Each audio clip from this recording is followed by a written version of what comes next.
manera general, una distribución de probabilidad parte de un conjunto de objetos o propiedades o eventos o lo que sea con lo que estamos trabajando y les asigna porcentajes. Por ejemplo, la distribución de probabilidad de un dado no trucado le asigna un sexto de probabilidad a que salga cualquiera de los números. O una distribución de probabilidad de las edades de una población pues le puede asignar la frecuencia con la que se observan personas en cada rango de edad. O también un modelo que clasifica imágenes de pacientes tratando de detectar una cierta patología nos puede dar una estimación de probabilidad de que un caso en concreto tenga o no tenga dicha patología, ¿no? Por coherencia solemos expresar la probabilidad como un número entre 0 y 1, ¿no? O como 0 y 100. Y hay dos propiedades que cualquier distribución de probabilidad debería de cumplir. Cualquier probabilidad debe estar entre 0 y 1 o entre 0 y 100 y las probabilidades sumadas de todos los objetos que estamos considerando deben de sumar a 1. Esto puede ser una suma, si estamos hablando de probabilidades discretas, de distribuciones de probabilidad discretas, o puede ser una integral si son distribuciones de probabilidad continuas, ¿no? Pero una cosa muy importante que hay que tener en cuenta es que no todas las distribuciones de probabilidad tienen el mismo significado. Y tenemos que saber qué estamos representando con una distribución de probabilidad para poder manipularlo y manejarlo apropiadamente. Por ejemplo, nosotros podemos usar una distribución de probabilidad para describir todas las posibles sumas de dos lados lanzados al azar. Hay 36 posibles combinaciones, de las cuales, por ejemplo, solo una de ellas suma 12, otra suma 2, pero hay 6 combinaciones que suman 7, ¿no? Para cada posible valor entre 2 y 12, pues hay una probabilidad que representa cuántas combinaciones pueden generar ese número, ¿no? Entonces, de alguna manera, esta distribución de probabilidad está describiendo una realidad, una combinatoria. Ese es un caso. Podríamos usar también una distribución de probabilidad para comunicar los resultados de un censo de población o a lo mejor de una encuesta de población, ¿no?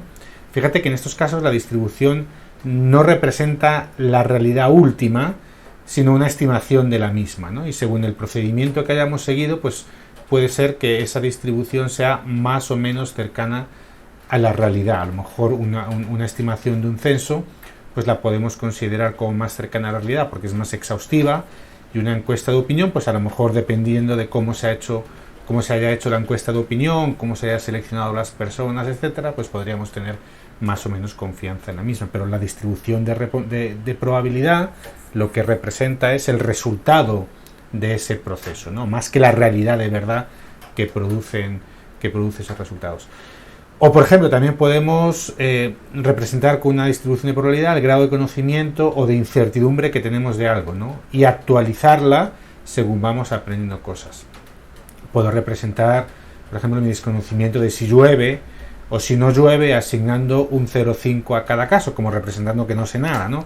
Pero si miro la ventana y veo nubes, pues a lo mejor cambio esa asignación y le pongo un 0,7 al caso con lluvia, ¿no? En este caso, la distribución de probabilidad representa algo subjetivo, ¿no? Que es mi conocimiento e incertidumbre de algo. Esto corresponde mayormente con una aproximación bayesiana, que toda la mecánica y la estadística bayesiana pues tiene sus procedimientos concretos para poder manejar todos estos cambios, estas transformaciones de las funciones de probabilidad según uno va adquiriendo información. Y ¿qué representaría, por ejemplo, la distribución de probabilidad que un modelo predictivo le asigna a la imagen de un paciente, como decíamos antes, acerca de si tiene o no tiene una patología? Para que un poco el vídeo lo puedes pensar a lo mejor. Pues es una estimación, en realidad es un cálculo que puede estar más o menos errado según muchas circunstancias. Por ejemplo, si los datos no eran suficientes, o si el modelo es muy complejo o muy sencillo, o si la patología, a lo mejor, si lo que queremos hacer es intrínsecamente difícil de separar. Bueno, hay muchas circunstancias. En cualquier caso, lo que son las probabilidades que asigna un modelo en cierto caso representan un cálculo y tenemos que interpretarlo y manejarlo tal cual, ¿no? Y hay muchas otras circunstancias en las cuales que representamos con distribuciones de probabilidad, ¿no?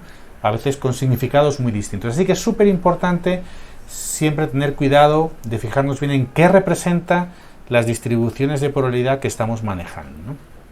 En el caso de Machine Learning, nos gustaría hacer varias cosas con las distribuciones de probabilidad. Una de ellas es tratar adecuadamente la incertidumbre que rodea cualquier proceso con los datos. Puede ser que los datos tengan una aleatoriedad natural de la que no nos podemos deshacer, como justo acabamos de comentar, ¿no?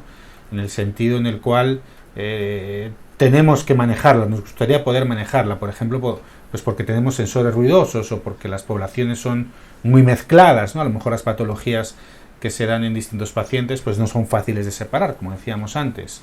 Pero nos gustaría poder manejarla, ¿no? En el sentido en que nuestros modelos respondan de una manera o de otra si esa incertidumbre es mayor o menor, ¿no? O puede que la incertidumbre también sea introducida por el propio modelo, ¿no? Por la forma en la que los parámetros los parámetros del modelo capturan las relaciones entre los datos. A lo mejor esa incertidumbre no viene de los datos, sino de la forma en la que los propios parámetros están generando una predicción.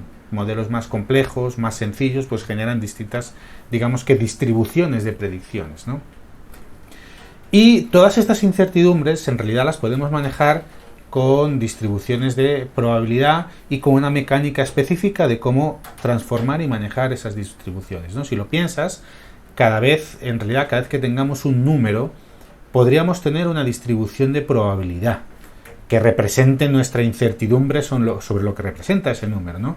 Si nos dan la edad de un paciente, pues en vez de manejar la edad de ese paciente en concreto, podríamos manejar la distribución de las edades de los pacientes de la población que estamos tratando, ¿no? O si tenemos un píxel en una cierta posición X y de una imagen, pues en vez de manejar los valores de rojo, azul y verde, que son 3 números que representan el píxel, la luminosidad en esa imagen, a lo mejor podremos manejar una distribución de posibles valores de ese píxel en esa imagen o relativo a un objeto o algo, ¿no? O incluso podríamos plantearnos el manejar, ¿no? El peso de una conexión entre dos neuronas en una red de neuronas artificiales.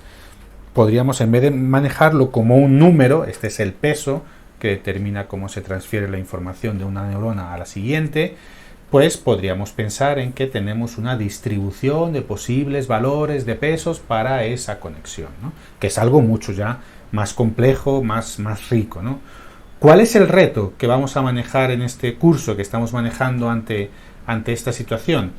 Es que una distribución de probabilidad es algo más complejo que un solo número. Un número es un escalar, una cantidad, pero una distribución de probabilidad pues son, como decíamos al principio del vídeo, una asignación de porcentajes de probabilidades a una población de números, ¿no? Tenemos que entender que cuando manejamos distribuciones de probabilidad, en realidad lo que estamos manejando son poblaciones y transformaciones de esas poblaciones en función de procesos que hagamos. Y esas poblaciones pues representarán distintas cosas, nuestra incertidumbre de algo, los posibles valores de los pesos que estamos considerando para una cierta conexión, la propia mezcla, el ruido aleatorio que pueden tener los propios datos, pueden estar representando muchas cosas distintas, ¿no? Por tanto, vamos a tener que generar toda una maquinaria necesaria para manipular, procesar, transformar, combinar distintas distribuciones de probabilidad, ¿no? Simplemente para un poquito hacernos a la idea de la complejidad a la cual nos estamos enfrentando. Imagínate que tenemos una red neuronal en la que cada peso es una distribución de probabilidad, en vez de un número, ¿no? En este caso, ¿cómo generas una predicción, ¿no? ¿Qué es una predicción? Ya es cada neurona de salida va a ser una distribución de probabilidad, cada neurona por sí sola. ¿O cómo entrenas la red, sabiendo que todos son distribuciones de probabilidad? Bueno, todos estos retos son los que vamos a abordar en este curso y ojalá este tipo de cosas son las que vamos a aprender en este curso.